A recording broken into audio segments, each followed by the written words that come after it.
اگر آپ کوئی اور وظیفہ نہ بھی کریں، صبح و شام بس یہ 5 وظائف کر لیں، سارے وظائف اس کے اندر شامل ہیں۔ ایک دفعہ آیت الکرسی کا وظیفہ صبح و شام،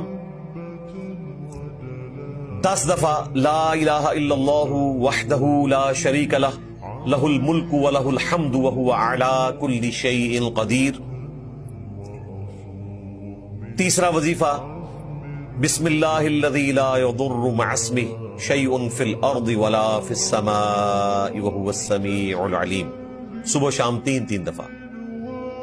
چوتھا وظیفہ اعوذ بکلمات اللہ التامات من شر ما خلق، صبح و شام 3 دفعہ۔ اور 5واں وظیفہ آخری 3 قل، سورۃ الاخلاص، سورۃ الفلق اور سورۃ الناس، 3 دفعہ صبح و شام۔